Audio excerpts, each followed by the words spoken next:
কাচ্চি ড্যানের কাচ্চি এত সুস্বাদু যে বলে বোঝানো যাবে না। আপনারা যদি একবার খেয়ে আসেন তো বারবার খেতে যাবেন।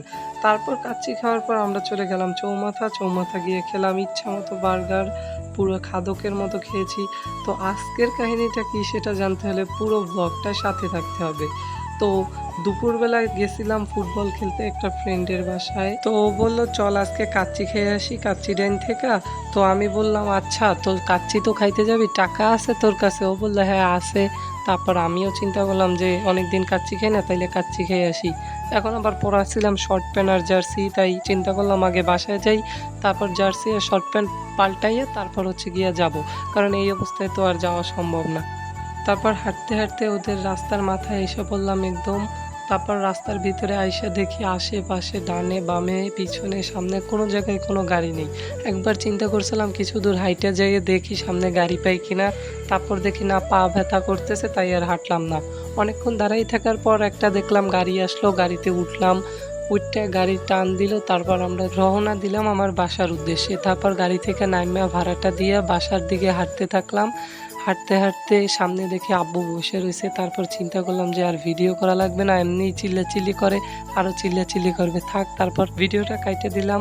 তারপর গেলাম বাসার দিক, গিয়ে জামা কাপড় চেঞ্জ করে আসলাম। পুরো মনে করেন ফকিন্নি ফকিন্নি ভাব, কী করবো আর কি, গরিব মানুষ, আপনাদের সাপোর্টে যদি একটু বড় লোক হইতে পারি। তারপর দাঁড়াই রইলাম, কিছুক্ষণ পর একটা গাড়ি আসলো, গাড়িটা সিয়াম থামাইলো। তারপর আমরা দুজন অটোতে উঠে পড়লাম। ওঠার পর দেখতেই পারছেন পুরো প্যান্ট ছিঁড়া টিড়ে, মানুষ প্যান্ট কেনার টাকাও নাই। তারপর গাড়ি ছাড়লো, যেতে থাকলাম চৌমাথার দিকে। গাড়ি চলতে লাগলো, একটু ফাস্ট মোশন করে দিলাম যাতে আপনারা বিরক্ত না হয়ে যান ভিডিওটা দেখতে দেখতে। তো আজকে মূল কথা হয়েছে কি, টাকা ছিল না দুজনের কারো কাছেই। তো সিএমের বিকাশে 1000 টাকা ছিল, তো ওর কাছ থেকে ধার চাইলাম 500 টাকা। ও বললো আচ্ছা দেবো, অনেক চল।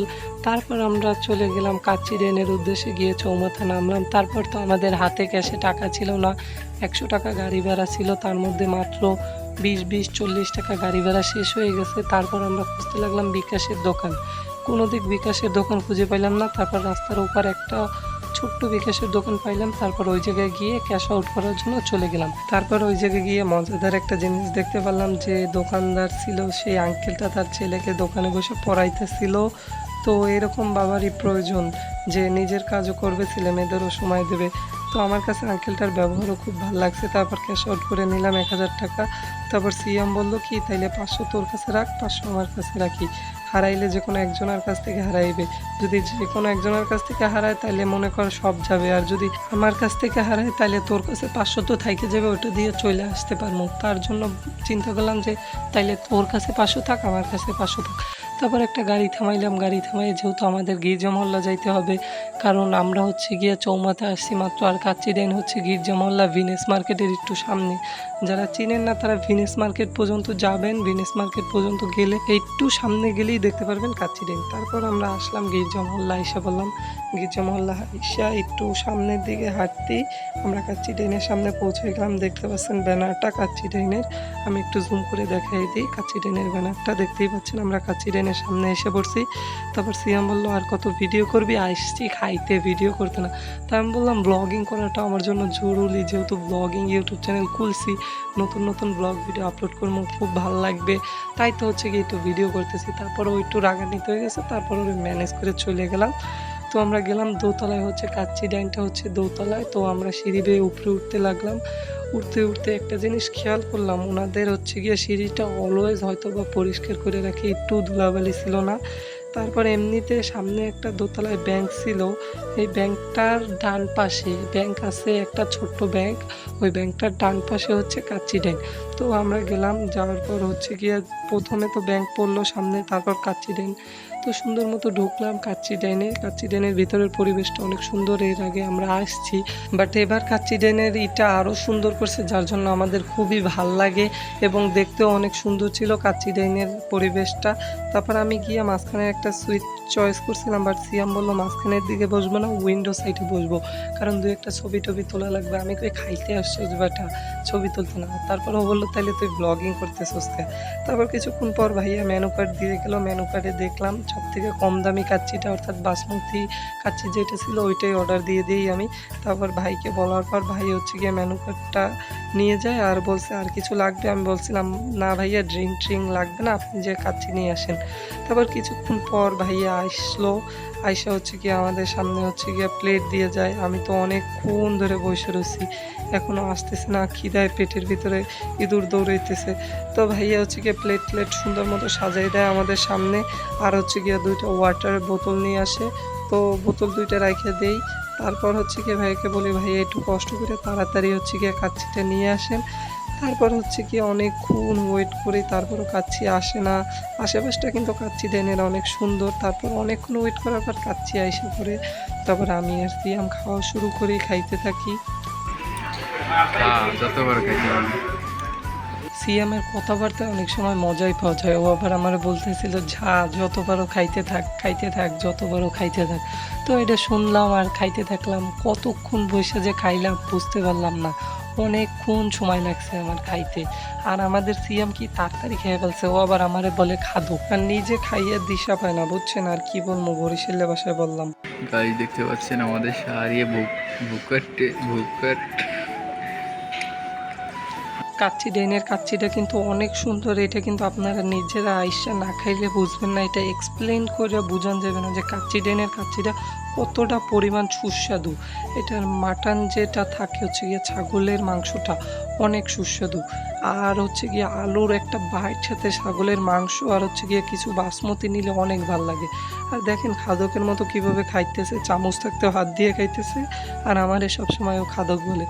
তো খাইলাম, অনেকক্ষণ খাইলাম। সিয়ামের খাওয়া শেষ, ও বসে রয়েছে, বাট আমার খাওয়া শেষ হয় না। তারপর খাওয়া দাওয়া শেষ করে ভাইদের বিল দিয়া চিন্তা করলাম যে চল এখন বেরোয় যে আর কতক্ষণ বসে থাকবো। কিছু পিকচার তুলছিলাম, কিন্তু আমাদের বিল আসছে হচ্ছে গিয়া 640 টাকা। পানির বিল হচ্ছে গিয়া 40 টাকা আসছে, আর কাচ্চি হচ্ছে 300 টাকা করে।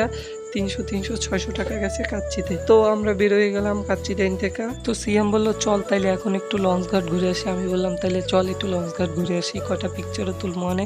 তো লঞ্চ ঘাট যাওয়ার সময় হচ্ছে গিয়া সামনে একটা লেবুর শরবত বানানোর দোকান পড়ে। তারপর আমি বললাম সিয়াম তাইলে লেবুর শরবত খাই আয়।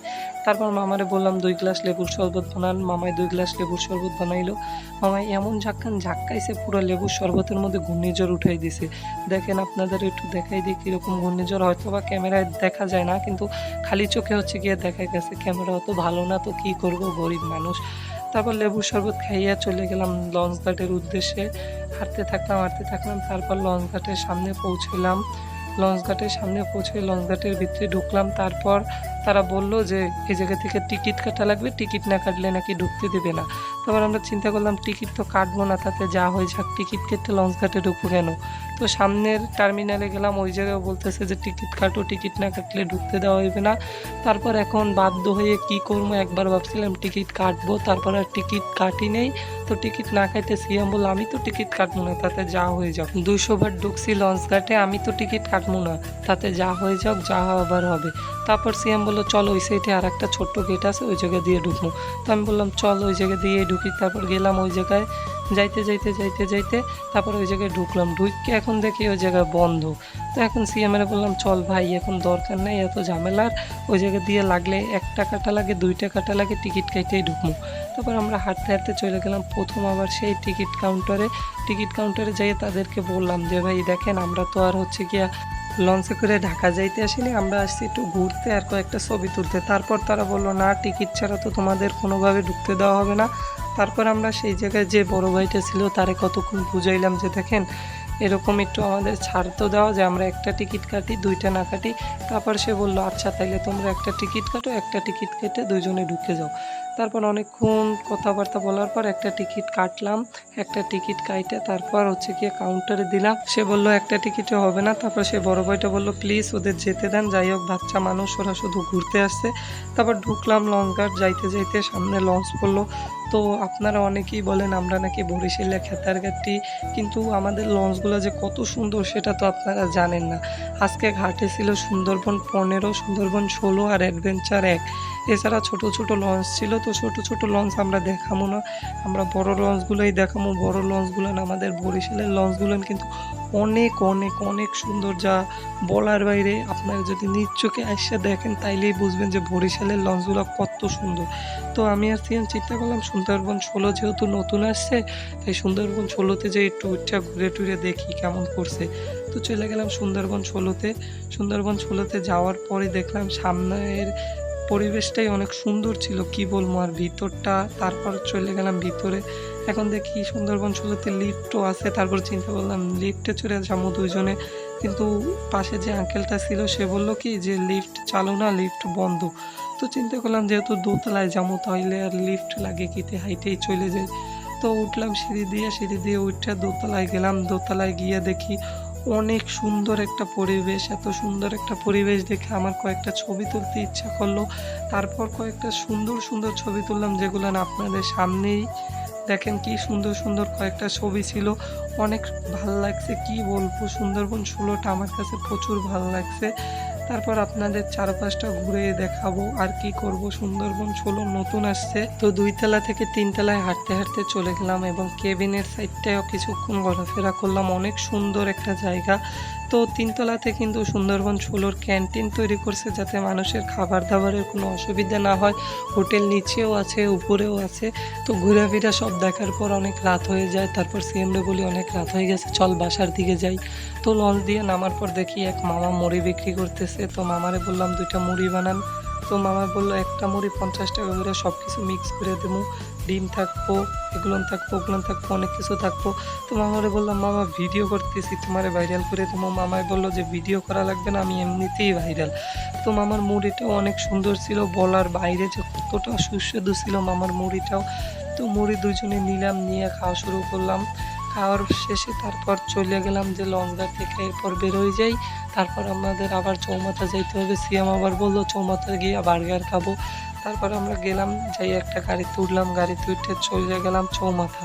চৌমাথা গিয়া চৌমাথা তো লেকের পাশে খুঁজতে থাকলাম যে কোন জায়গায় বার্গার বিক্রি করে। আর আজকে আমার গলাটা একটু ভাঙিয়ে গেছে, তাই হচ্ছে গিয়ে ভয়েসটা ঠিক মতো দিতে পারতেছি না, তাই কেউ কিছু মনে করবেন না। সামনের ভিডিওতে আরও সুন্দর ভয়েস নিয়ে সুন্দর মতো ভিডিও বানানোর চেষ্টা করবো। তো একটা বার্গারের দোকান খুঁজে পাই এবং বাইরে 2টা বার্গার বানানোর অর্ডার দিই। তারপর ভাই 2টা বার্গার বানিয়ে আমাদের কাছে দিয়ে যায়। তারপর তো মনে করেন বার্গার 2টা একদম খাদকের মতো খাইছি, যা বলার বাইরে। সিয়াম একদম তাকাই রয়েছে যে এমনি আমি কেমনে খাই। তো আমার সবসময় খাদক বলে, তো আজকে দেখে তো আরও পুরো অবাক, পুরো খাদকের মতো খাইছি। দেখতেই পারতেছেন কেমন লাগতেছে আমারে।